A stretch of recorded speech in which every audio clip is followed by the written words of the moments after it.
start at 6:30, but unfortunately we do not have quorum at this time. We were trying to allow members to trickle in.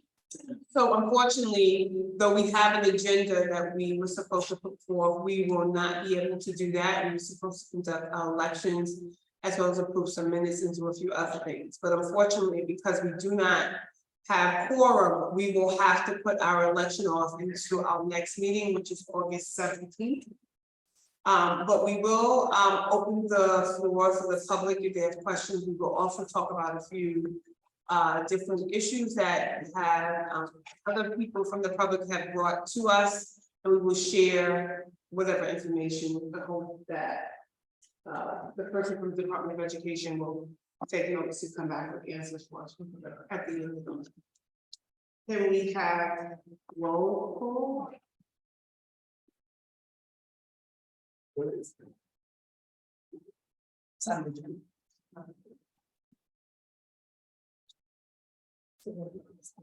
Good evening, everyone. This is roll call. Diane Neighbors. Yeah. President Almash. Here. Dr. Sanai. Here. Carolyn Castro. Here. And Heather Daly. Here.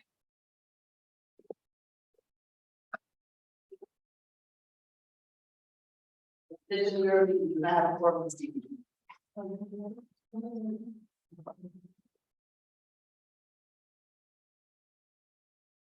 Good evening, everyone.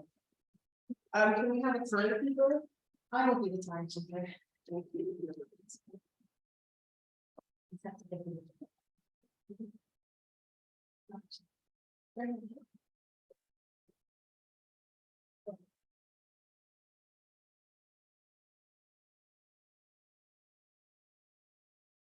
So unfortunately, as I stated a few minutes ago, we're unable to conduct our elections at this time. So I'm going to move down our agenda to our business meeting agenda to reports.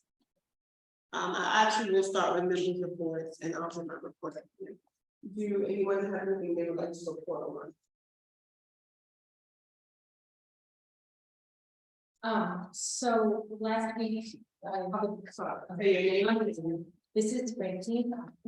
I would like to just give an update on the New York State Living Commission that is reimagining the graduation requirements for New York State students. So we talked about it at the meeting. For the past year plus, the Board of Regents has been convening these meetings with the Living Commission to really rethink what it does mean to be a New York State high school graduate across the state, and what kind of assessments beyond Regents exams or instead of Regents exams, along with Regents exams, what does it mean to be a graduate, and what kind of assessments can we use to do that, right? So we spent 3 days last week in Albany having our final meeting and making our final recommendations to the Regents, to the Board of Regents. It is now in the steering committee. They are going to take all of the recommendations and reduce them down. The Board of Regents is going to meet and produce a report. I think it's supposed to come out in September with what their final recommendations are. That will then be released to the public for public comments, and that will be voted in by the Board of Regents. So we of course can't talk about specifically what the recommendations were at this point because they're all very in flux. But I will say that it was a really positive meeting. I do think we're going to see some positive changes. We were really encouraged to kind of shoot for the moon, thinking about what it could look like. And so I'm hoping that in some version of that comes out. So we should keep an eye out for that. Anyone else?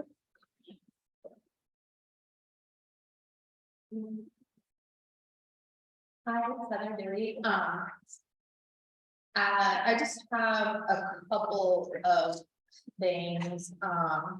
One, as far as busing goes, if you have an alternative afternoon drop off for your child. The deadline, I think, is August 15th to let your school know that. So you want to check with your school, usually your parent coordinator, to make sure that they are aware if you have an alternate drop off time or drop off location for your child. So you want to do that as soon as possible so that they can get the routing done. The other thing, I think that was it. I think that's the thing. Make sure. You wanna also introduce yourself? Okay. Anyone else? Oh, introduce me. You got it. I did it. You want me to do whatever you need, just, you have your different people. Good evening, Diana Abrams, District 22.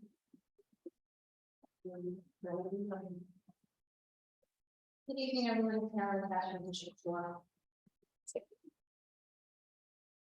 I have an update. I last week attended, sorry. Last week I attended the Department of Education Leadership Summit for Early Childcare Learners. Where they kind of shared the new curriculum that will be being rolled out this year and next year for all NICET programs, which are community-based early childhood programs that are funded by the Department of Education, as well as early child care programs that are housed within DOE schools. They'll be working with creative curriculum and teaching strategy goals. From my understanding, they have already started sending out supplies, classroom supplies and art supplies for teachers to be able to implement the curriculum, as well as there are two cohorts, a cohort that had started the trainings at the beginning of this year, and they will be rolling out in September. And this fall, I believe there will be a second cohort of community-based organizations who will be working with the Department of Education to better understand teaching strategy goals and actually begin to implement it for next year. As an early childhood educator myself, and several early childhood educators across the city are very concerned because while the curriculum, to me, it feels like it is an assessment tool for DOE to be able to manage and assess these community-based programs. It doesn't necessarily provide continuity around cultural responsive practices for early childhood education, as well as literacy for children. And so for me, I know myself and several educators have been having conversations and looking at the curriculum. I do know that the curriculum has been around for many years, but there are some concerns across the city with early childhood educators who have been working with children for a long time in regards to this particular curriculum. So as we get more information, I will be sure to share with you, especially for children with special needs. There were some concerns around how do you adapt the lesson plans, the assessments and activities to meet kids who may have developmental variations or who may not be developing typically as other children. And so there wasn't a lot of answers for those questions at the meeting. Does anyone else have anything to share? So we'll open it up to the public. If you have questions, concerns, we know that the school year is upon us. Before we know it, September will be here. Maybe you have children in early childhood education who will be entering the Department of Education. Maybe you had your turn 5 meeting. Maybe there's some concerns in your community. If you have anything to share, you can put that information in the chat, or you can raise your hand and we will allow you to speak.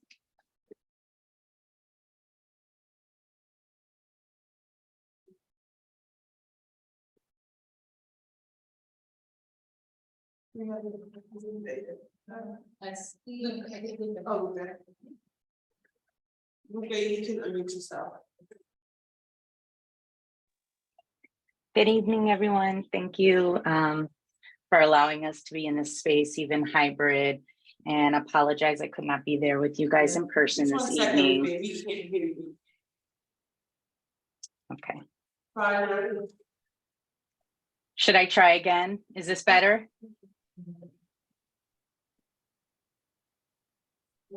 Is that better, Sinai? I can hear her. Oh, we can hear you on the computer. Other. Now try. Good evening. Can you hear me now? We can hear you. Thank you so much. Good evening. My name is Lupe Hernandez. Thank you for allowing us in this space. I'm here on behalf of our New York City Public Advocate, Jumani D. Williams, as the community organizer for education and opportunity. And I want to just update you and your community as well as citywide regarding the Office of Public Advocate appointees on the Citywide Council for Community Education, Special Education. We were hoping to have those appointees with you this evening, and we apologize. We're doing everything we can internally and hope that they will be able to join you at your next rescheduled meeting. Thank you so much. Thank you.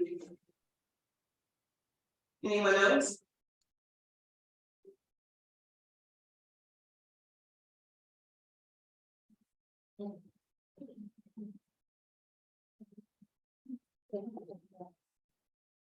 If nobody else will have some issues about the public, look, yeah. I wanted to give the public time to see if anybody else had anything to say. I have a couple of issues that came to the council's attention from some members of the public who are not here.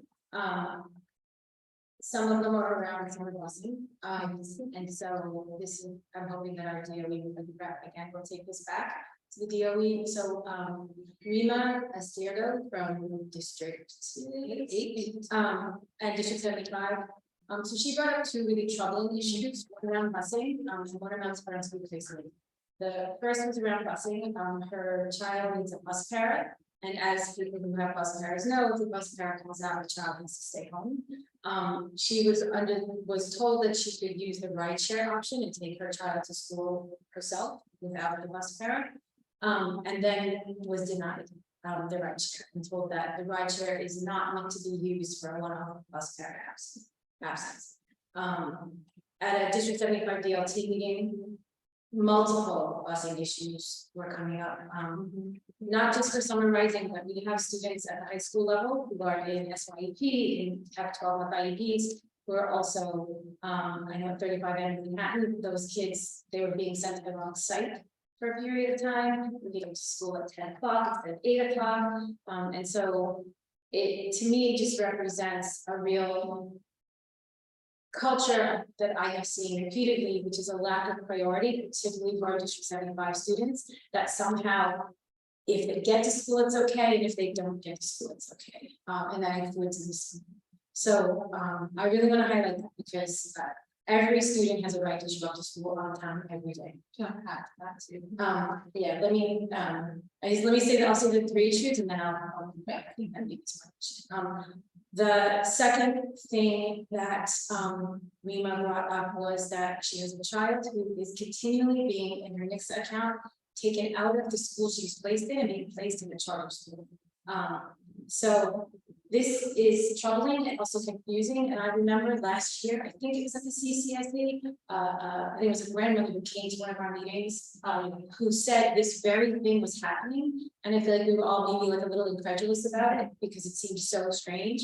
But this is not the first time that we've heard this. So this is another thing where it doesn't seem to be like lots and lots of people, but it shouldn't be anybody. We should not log on to your Nixa account, and especially being placed in a charter school, and that is not something that you have selected or attempted to do yourself. And I'm forgetting the third issue, so I'm going to pass it to you for the busing. Oh, no, I got it. Sorry. SYEP, I brought this up last time, and I'm going to go to the CCD 75 council meeting when I can and bring this up with the Superintendent Cutler, who was stopped.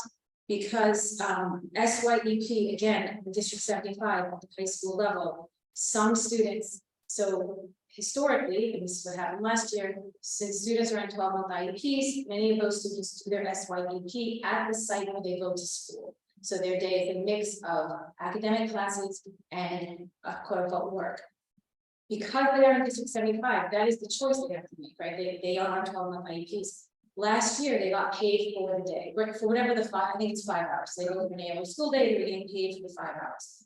This year, midstream, some schools that DYCD came in and said, actually, we're only gonna pay you for non-academic time. So about 2 weeks or into the program, students who thought they were gonna make a certain amount of money were told they're only gonna make maybe an hour or two a day instead of 5.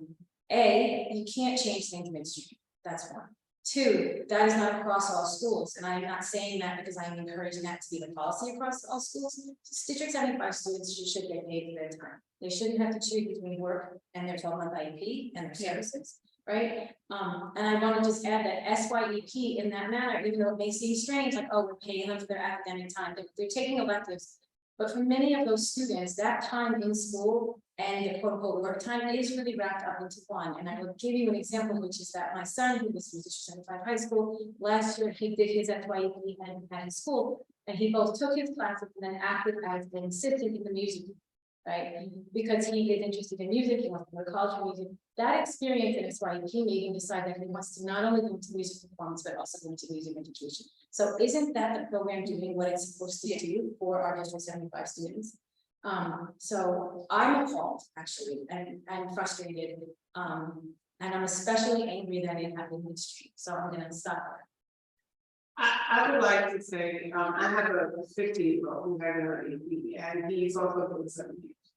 I mean, while I do empathize and feel that if kids are in a school where the agreement was that DYCD is paid, I also feel as though the kids who have IEPs who have to still work 5 hours, so my son has to go to summer school.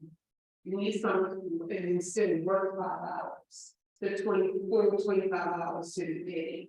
And so maybe the conversation we need to have with the Department of Education and DYCD, if we're going to give these children, whether they have an IEP or have to get those services or have to do whatever it is, go to summer school or whatever, right, that if you're going to say you're going to pay them, then whatever you agree to, you should keep. But there should be something that should be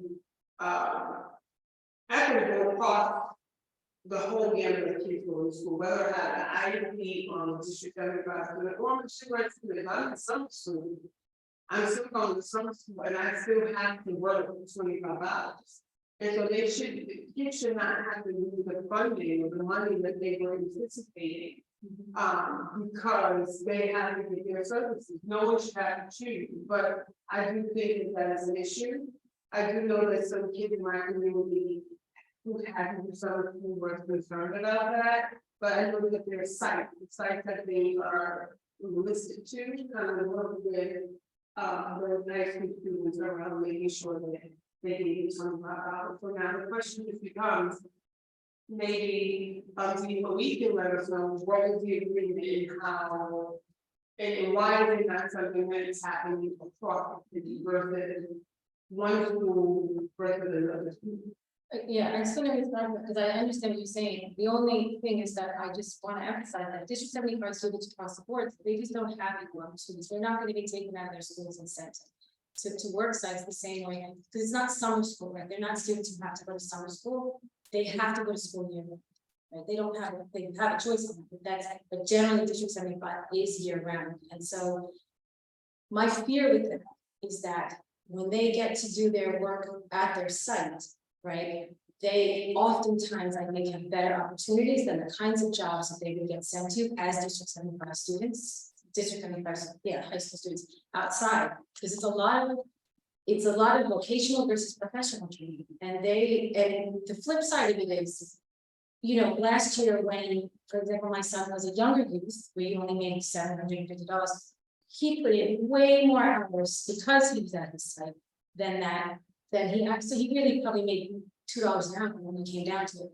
But that's the exchange, you know what I mean? I think that District 75, we have created it to be a very particular and unique place. And so I think equity, this is one of the ways I think equity looks like, which is the ability for them to stay in environments where people know them and respect them and will treat them and give them opportunities that they might not get outside. I hear what you're saying. It needs No, to no, I'm not saying that they should, what I'm saying is that they should be able to stay in those environments and get whatever the accommodations they need to be in those environments. But what I'm saying is that they should not lose pay. If it's 5 hours that you need them to be here, it should be whatever the contract or agreement should be, they should be allowed to stay in St. Louis to get their full amount of hours. So that they can be paid, whether they're in the District 75 school, a regular summer school program, whether you have a choice or not. If you're in school, some kids don't have a choice to not go to school,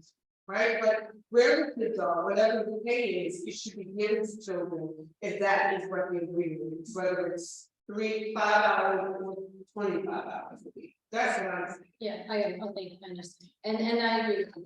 Regardless of District 75 or not, no student should have to choose. There shouldn't be a choice, just across the board, it shouldn't be just that. So let me. And I have something to say that a lot of older youth in District 75, their classes are focused on life skills, and focused on like job skills and things like that, and job training kind of things. Anyways, even if they don't get like this hour to this hour, 5 hours a week is what you're going to work. The hours that they're doing their actual school is still job training anyways. So I can see, even if they're not checking all 5 hours off, they're still working those 5 hours and obtaining the skills which are purpose. So I have a question for you. You know, Nelson. Oh, thank you. I'm sorry. Okay. If we have a concern about this, who would we contact to address this issue? Because it's great that we're having a conversation and that we are raising it, but the objective is to speak to the persons who are in charge to see, okay, even if we can't correct it for this year, because this summer is almost over, but we know that next year we're going to be faced with the same issue.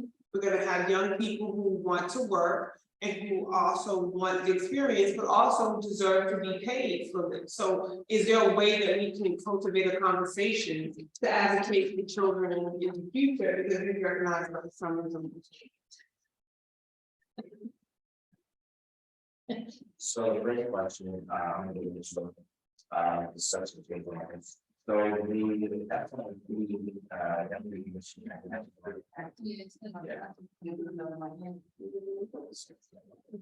think we need like be too close, maybe zero.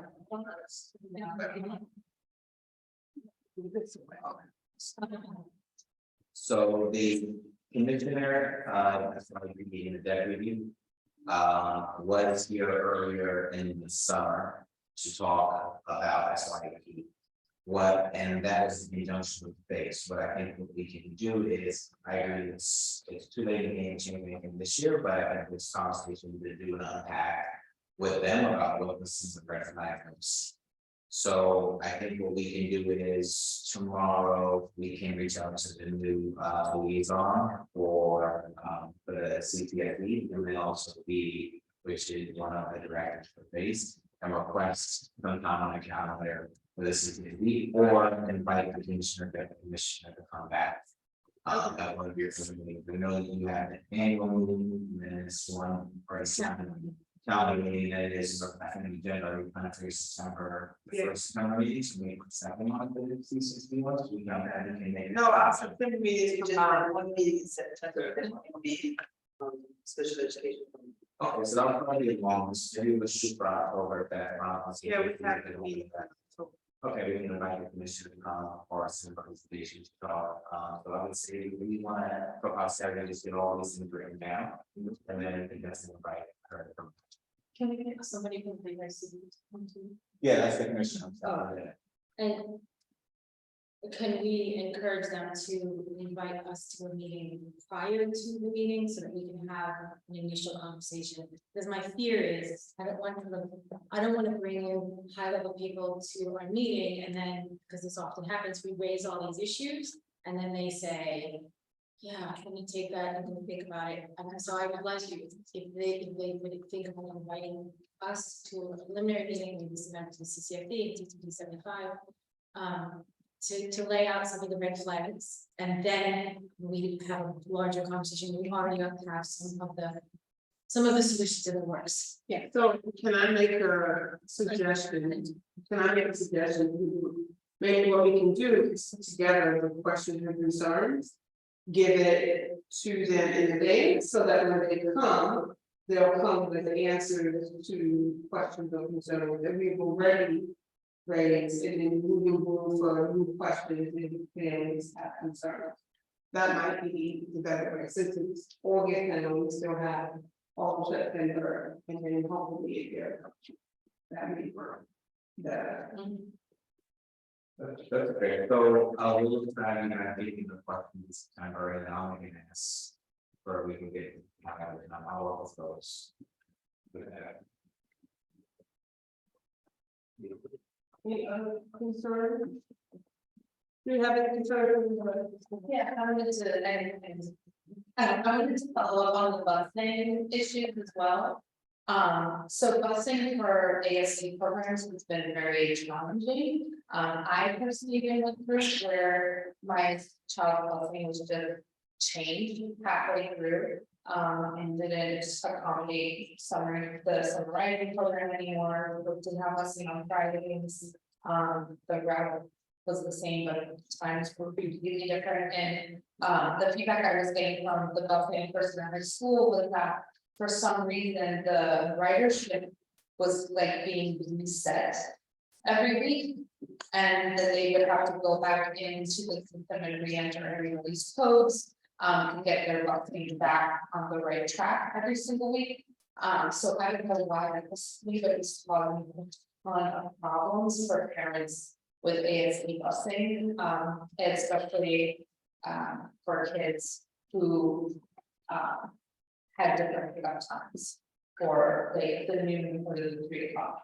And then also there's been a few schools that were confused about whether their ASD kids who were extending beyond the end of the ASD program into just full summer writing, if their children would still have busing. Some families would totally wouldn't, some families would totally would. I got feedback from the school and they got the superintendent's office stepped in, but where parents were told that after ASD nest ended, their children who brought to school at noon, but they could not accommodate them in the morning program for some reason, which was not the way it was supposed to be, because the principal didn't plan for that to be there. So we reached out immediately to the special education office and they rectified to it better. So, but yeah, so if you're hearing those things going on, I know summarizing is on August 11th through for elementary and then through the 18th through till 8th grade. So that is going on, you please reach out to us so that we can figure out what's going on. Also, there's been talk about just staff being paid, and that is so I'm told being addressed by the Toledo Fiscal Office. They're supposed to have rectified that. So if you're hearing that, that's being worked on also. Oh, the other thing, related service providers, there has been and it always is an issue, but I'm hearing a lot of parents whose kids do get their kids all summer because they didn't have a provider, and now they're struggling to get RSA, the forms, and find providers to make up all the hours of the weeks this summer, which we know is very challenging because you can email 400 student providers. Maybe one will respond back and say thank you. So that really puts parents in a very challenging position when they're going to get their needs. So we're hearing that as well. I guess the question is, and in September, maybe we can have these people come in. Because if children need related services, they're gonna need them in September. And so how is it making them go and how are parents are going? It's gonna happen at school or they're gonna happen in the private setting. You know, what is the ABC, maybe we can find out information about that. That could be something to look at. Do we have any other questions or concerns? Is there anything you want to raise as members before? Christie, does Christie want to talk? Hi, sure. Hi, I put it in the chat. I just wanted to elevate this concern. I'm sure many of you guys are aware already, but there's just been a few instances this summer that I've heard of, and I'm sure there's been more that I haven't heard of children in ASD programs. And the program ends at noon and they parents had wanted them to stay till 3 or 6 for the summer rising. And the community-based organizations have told the parents, no, you have to come get your kid. We are not equipped to handle their needs. So it's very disappointing. Yes, it is. Hopefully in October, we'll have DYCT come in and we'll discuss it. I do remember when they had the previous conversation, it was brought up. It was said that they were going to train their staff to be able to support children with needs, because we know that in special education, you have children with a gamut of different variations. And what those needs are and how they should be addressed look very different depending on the child and their needs. But they were very generalized when they said that they were training people in different needs to be able to support children with special needs. And so maybe what we can do when we bring them back, that could be another question if you bring it down. And holding them accountable to what training did you provide and what site. So if you could email us the school or the district where these concerns you had came up, so that we can be able to effectively address it and give them continuity in the question so that they can go back and try to fix it so that we can better serve kids across the city. We know that the reality is sometimes things sound great in practice, in theory, but does not work well in practice. And so I think that becomes an issue that we, as a council, should hold the Department of Education accountable to. And I don't think they mind their accountability, at least I hope they wouldn't. So please email us and we will make sure that we, when DYCT comes, that we will address those concerns. In addition to that, it's something to consider that these same PBOs are also the program that run after school programs. And so when we think about like how do we advocate for our children and our families' children with DYCE, it isn't just a summarizing program issue, it's also an after school issue. And we hear this time and time again where our parents are struggling to find after school care because the programs cannot accommodate their children.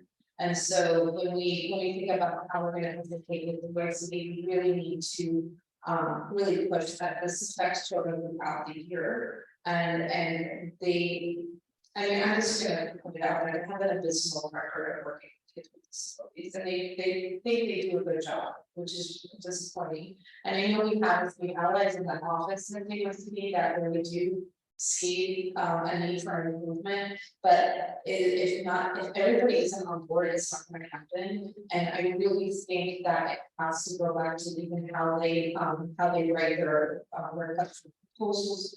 Like it has to be, you can't write a written inclusion, right? It has to be built from the beginning. So if people are proposing on these contracts and bidding for these contracts, they should be scored on how they're going to students with disabilities programs. Because there isn't a lot of programs that are specific to people with disability, and not all kids are appropriate for those various programs. My son is not appropriate for a program only for students with disabilities. You know, he needs a diverse, inclusive program, and unfortunately, those programs are not perfect either because they don't have a system that they need. And not for lack of trying, I just believe they try. But if you can't, you don't know what you don't know, right? And even in their attempts to try and offer support, they make a lot of mistakes. And so I think we can really be a powerful advocate with the DYCE. I know we're part of advocating within DOE, but I think the DYCE is a big piece of that. So I'm gonna ask if something with the council, because I'm always a solution focused person, and so while I hear all those concerns, having a child who having several children who have learning disabilities, who have went to private schools as well as public schools, where they have services to support those kids.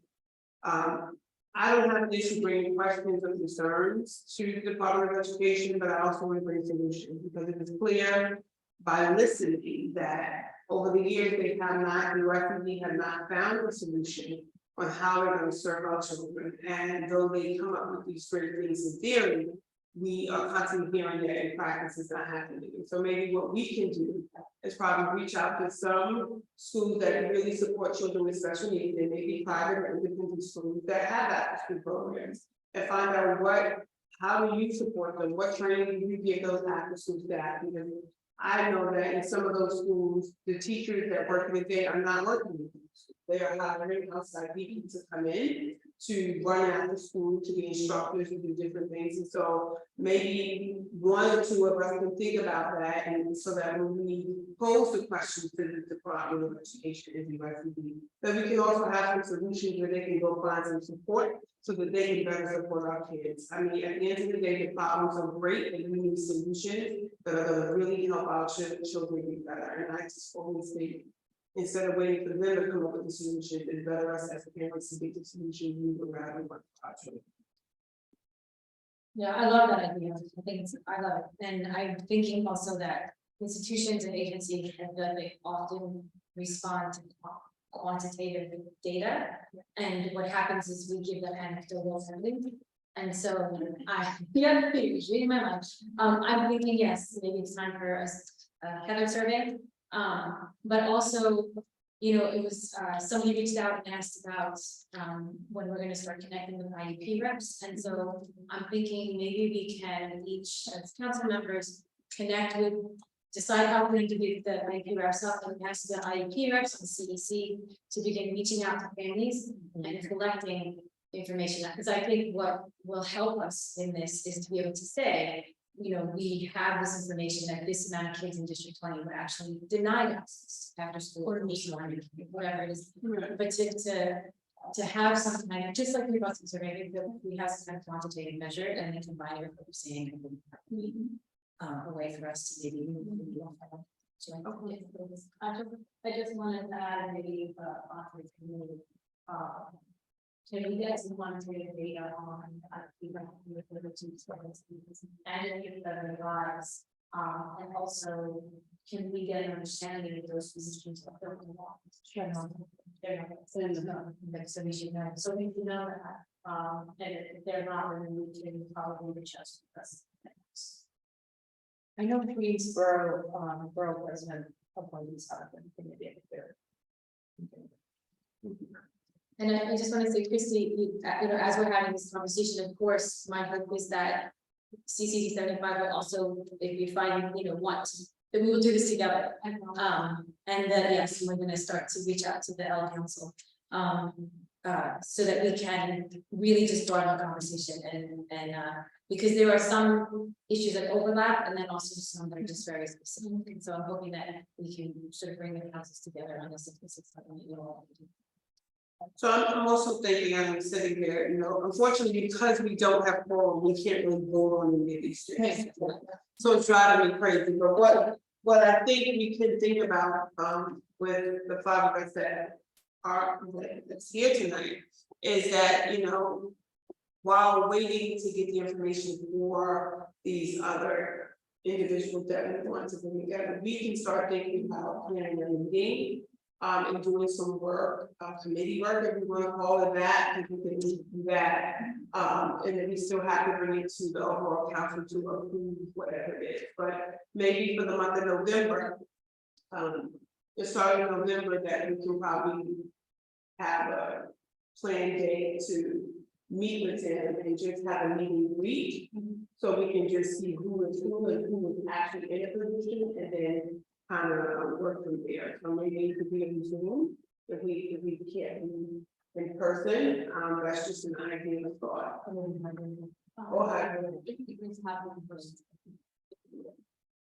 Well, that is for space.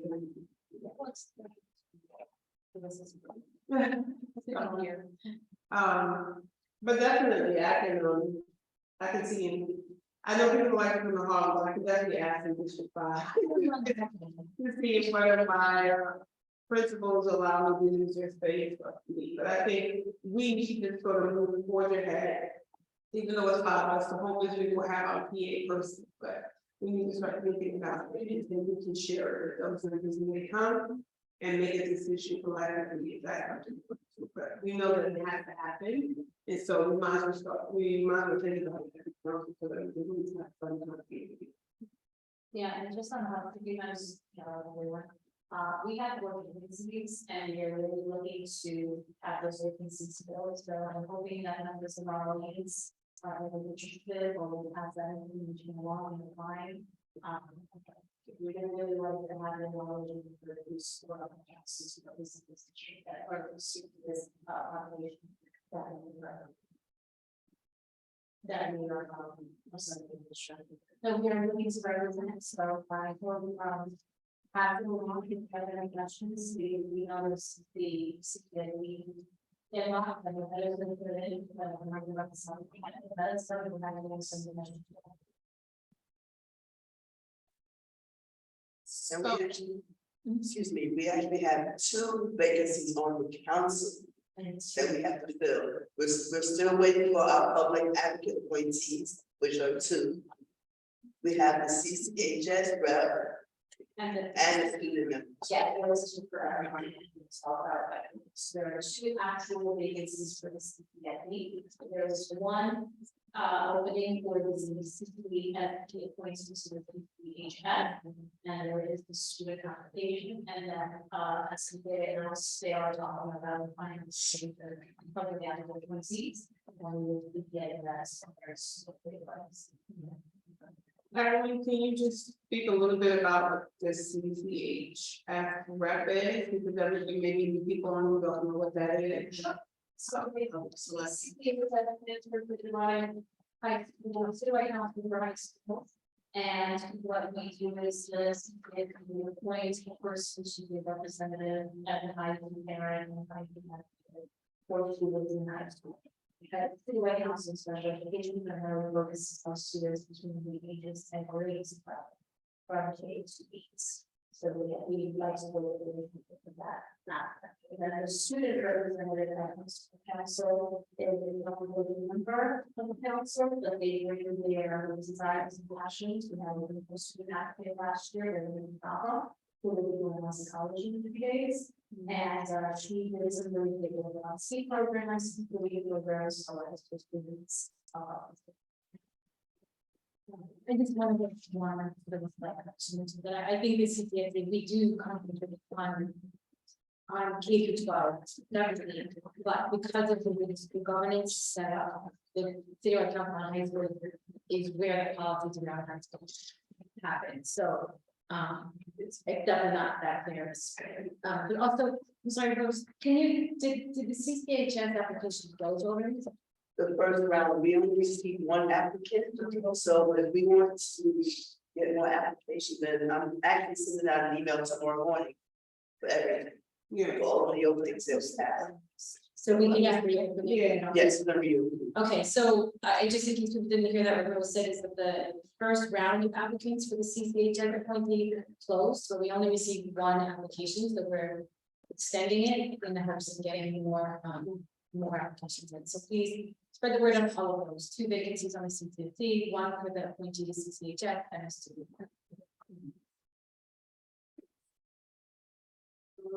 Do we have the bylaws and down? Yeah, so here, we talk about it much, the bylaws from the last the correction we had in place, it was sent to the board.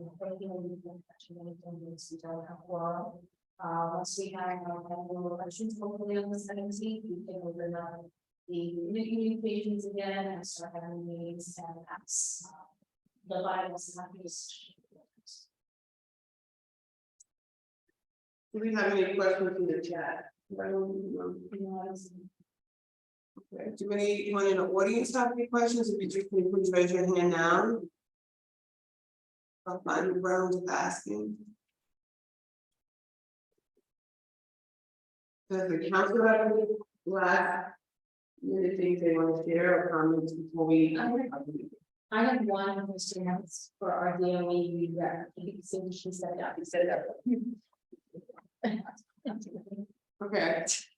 Guess who's wasting on that? We would like to thank you all for being here with us tonight and being patient. We truly apologize that we were unable to actually conduct business. Our hope is that later in the month, we will be able to move forward and begin to do the work. If you're interested in serving on any of our committees, committee name. Right now, we don't have our Senate committees for the year. We have the annual report committee. We do not have this. Right now, once positions are, once we have our elections, then we have suggested committee. I know something I have in my custom committee. There, I would like to serve the L committee for students, multi-different learners. There, I don't remember. We have inclusion and belonging. We did vote one in, but I don't think it's for me. It doesn't do. We can certainly post that on. There was a previously we had the district planning. It was a district planning, and also we spoke, but it had a little bit before 875. I think 75. And support. Yes, as Carolyn said that we can't do anything tonight, but I just mentioned it because you may be in the audience and want to know how you can support our council or how you can be a part of what we do.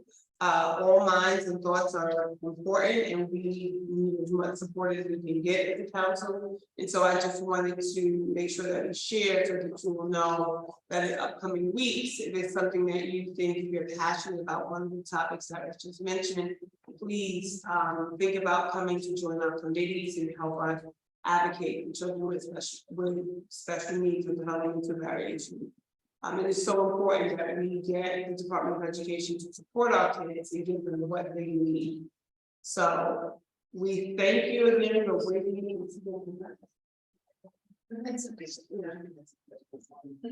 Okay, well, he unfortunately hasn't been back yet, so do we have any other questions before? Can I have one? There's a question for Tamara. Okay, there's a question for Tamara with that. Is that CCSE rep to the CCH at a high school student? There is you have to be a parent of a child in high school. There is no that I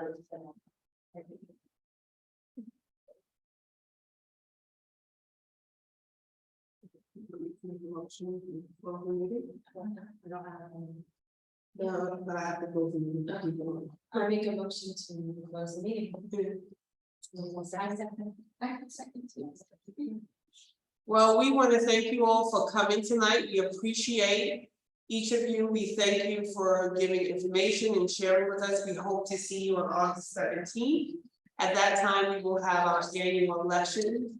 Hopefully, we will have our public advocate appointees by then. And if you know of anyone who would be interested in serving, please encourage them to apply for the vacancies on our councils, and we really would love to work with them, or maybe you. So if you're there listening, please consider being a part. Thank you. Have a great night, everyone.